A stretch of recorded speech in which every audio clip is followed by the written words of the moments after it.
Nobel पुरस्कार 2025 के अंतर्गत अर्थशास्त्र का नोबेल पुरस्कार किसे मिलेगा, इसकी भी घोषणा कर दी गई है।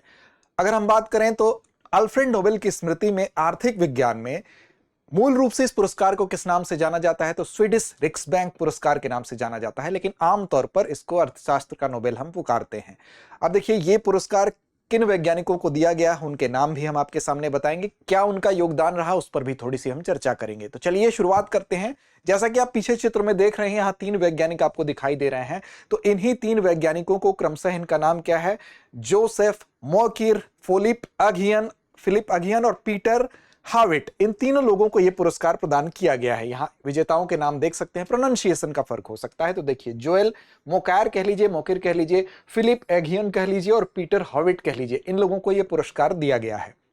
अब यह पुरस्कार जो प्रदान किया गया है, बेसिकली किस लिए दिया गया है, तो यह पुरस्कार दिया गया है इन तीनों लोगों को सम्मिलित रूप से नवाचार पर आधारित आर्थिक विकास की व्याख्या करने के लिए, यानी कि इनोवेशन ड्राइवन इकोनॉमिक ग्रोथ के लिए यह पुरस्कार प्रदान किया गया है। ये तीनों वैज्ञानिक क्रमशः आपको यहां पर दिखाई दे रहे हैं, यानी कि जोएल मोकिर ये हैं, इनको पहचान भी लीजिए, फिलिप अगियन ये हैं, और साथ साथ आपके तीसरे जो यहां पर दिखाई दे रहे हैं पीटर हाविट, वो ये हैं। इन तीनों लोगों को यह पुरस्कार क्यों दिया गया है, तो इनोवेशन ड्राइवन इकोनॉमिक ग्रोथ के लिए दिया गया है।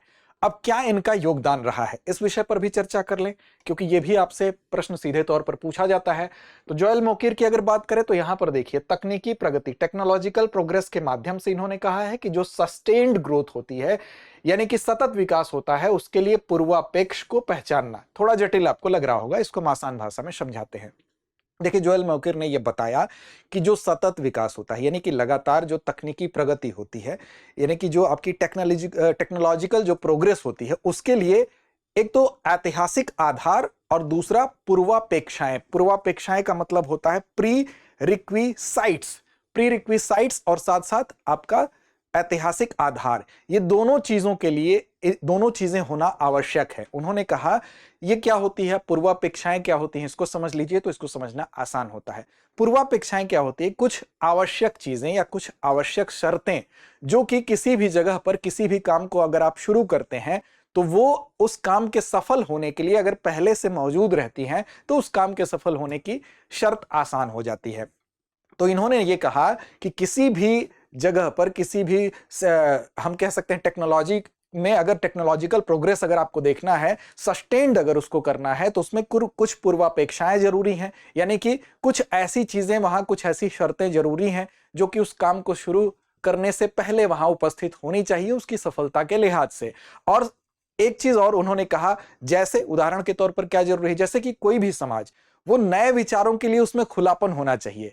दूसरा उन्होंने कहा कि वैज्ञानिक समझ होना चाहिए। ये दोनों चीजें, ये दोनों पूर्वापेक्षाएं के अंतर्गत ही आएंगे। सिर्फ इनोवेशंस और आइडियाज होना ही सफिशिएंट नहीं है, यानी कि इनोवेशन और आइडियाज के साथ साथ आपके पास नए विचारों को एक्सेप्ट करने के लिए खुलापन होना चाहिए और साथ साथ वैज्ञानिक समझ होनी चाहिए। देखिए, ये बहुत सामान्य बात आपको सुनने में लग सकती है, लेकिन जिस तरह से इसकी व्याख्या की गई है, गहराई से इन्होंने हर चीज में समझाया है इस चीज को, तो ये विशेष है और इसके लिए उन्हें ये प्रतिष्ठित पुरस्कार दिया गया है। अब देखिए, जोएल मोकायर को ये दिखाने के लिए सम्मानित किया गया है कि क्या आवश्यकताएं जरूरी हैं ताकि तकनीकी प्रगति के जरिए जो अस्थायी विकास है, यानी कि जो टेम्पररी ग्रोथ होता है, उसको सस्टेन्ड ग्रोथ में हम कन्वर्ट कर सकें। तो ये इनका योगदान है, किसका, तो ये जोएल मोकायर का योगदान है। इसी तरह से फिलिप एजियन और पीटर हाविट, इनको भी सम्मानित किया गया। इनको किस सिद्धांत के लिए सम्मानित किया गया, तो याद रखिएगा, क्रिएटिव डिस्ट्रक्शन उस सिद्धांत का नाम है। इसी सिद्धांत के लिए इनको पुरस्कृत किया गया है। क्रिएटिव डिस्ट्रक्शन सिद्धांत के माध्यम से इन्होंने सतत विकास का गणितीय मॉडल डेवलप किया है। ये क्या है, तो ये इसमें ये कहा गया है कि जब भी ये सिद्धांत ये बताता है कि जब कोई भी नई तकनीकी आती है तो वो पुरानी तकनीकी को प्रतिस्थापित करती है, यानी कि उसका एक तरह से विनाश करती है। कोई भी, जैसे बाजार में अगर नई गाड़ी आई, नई तकनीकी आई, तो वो पुरानी मॉडल की जो गाड़ी है उसको प्रतिस्थापित करती है, जिससे कि आर्थिक विकास को गति मिलती है। अब एक समय था डीजल पेट्रोल से चलने वाली गाड़ियां थी, फिर सीएनजी से चलने वाली गाड़ियां, इलेक्ट्रिकल व्हीकल्स हमारे सामने आ रहे हैं, तो वो पुरानी चीजों को धीरे धीरे क्या करते हैं, मार्केट से बाहर करते हैं। तो इस सिद्धांत को अब आर्थिक विज्ञान में ये दोनों ही सिद्धांत को मिलाकर जो प्रारंभिक सिद्धांत आपको बताया गया, यानी कि इनोवेशन ड्राइवन इकोनॉमिक ग्रोथ की, इकोनॉमिक ग्रोथ होने के लिए जो ये थीम है, बेसिकली ये जरूरी है, यानी कि इसी वजह से, इस थीम की वजह से ही सम्मिलित रूप से इन तीनों वैज्ञानिकों को यह पुरस्कार दिया गया है। अब बात आती है कि यहां पर ये जो अर्थशास्त्र का नोबेल पुरस्कार होता है, बेसिकली इसके विषय में भी थोड़ी सी बात जरूरी है। तो आर्थिक विज्ञान में यानी कि इकोनॉमिक साइंस में जो नोबेल पुरस्कार की स्थापना हुई थी वो किस लिए हुई थी? वो ऐसे अनुसंधान को सम्मानित करने के लिए हुई थी। ऐसे अनुसंधान को सम्मानित करना है कि जो आर्थिक प्रणाली और सामाजिक कल्याण के लिए मानवीय समझ को बेहतर बनाए, यानी कि आर्थिक कल्याण भी हो और साथ साथ सामाजिक प्रगति भी हो, और इसके अलावा आर्थिक कल्याण और सामाजिक प्रगति के अलावा उसमें क्या निहित होना चाहिए? तो मानवीय कल्याण की समझ भी होनी चाहिए। तो इसलिए ही अर्थशास्त्र का नोबेल पुरस्कार शुरू किया गया।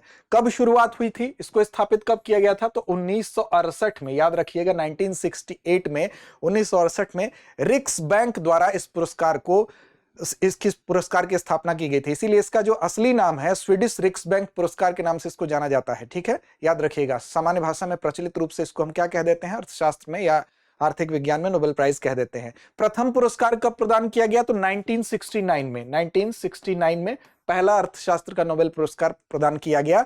और अन्य नोबेल के साथ ही, यानी अन्य जो नोबेल प्रदान किए जाते हैं उसके साथ ही 1969 में इसको पहला नोबेल प्राइज जो है संस्थागत रूप से दिया गया था।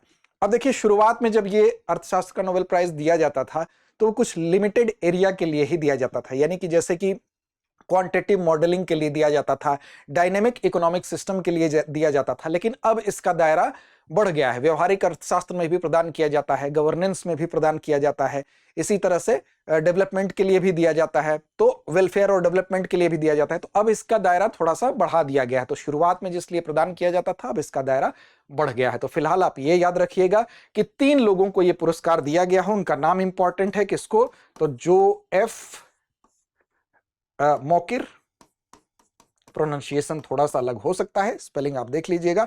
फिलिप अगियन, और तीसरे आपके हैं, तीसरा नाम क्या है? तीसरा नाम है पीटर हाविट। तो पीटर हाविट, ये 3 नाम आपके लिए महत्वपूर्ण है। इन तीनों लोगों को नोबेल पुरस्कार दिए जाने की घोषणा की गई है, इस बात को आप याद रखेंगे। तो चलिए अब चलते हैं अभ्यास प्रश्न की तरफ। आज का अभ्यास प्रश्न आपके लिए है कि अर्थशास्त्र में नोबेल पुरस्कार जो प्रदान किया जाता है वो कब स्थापित किया गया था? विकल्प आपके सामने है, विकल्प इसमें से आपको सही चुनना होगा। 1965 में, 1968 में, 1969 में और 1970 में। तो इसका सही जवाब दीजिए। लेकिन उससे पहले आपको बता दें कि दीपावली के उपलक्ष्य में दृष्टि आईएएस की तरफ से आपको सभी online courses, pen drive courses, test series पर मिल रही है 50% तक की छूट। और यह छूट उपलब्ध होगी आपको 14 से 18 अक्टूबर तक। और इस छूट का लाभ उठाने के लिए आपको क्या करना है? 87501 पर विस्तार से जानकारी के लिए इस नंबर पर कॉल करना है। और साथ साथ डिस्क्रिप्शन में आपको दृष्टि लर्निंग ऐप का आपको लिंक मिलेगा, वो डाउनलोड कर लीजिए।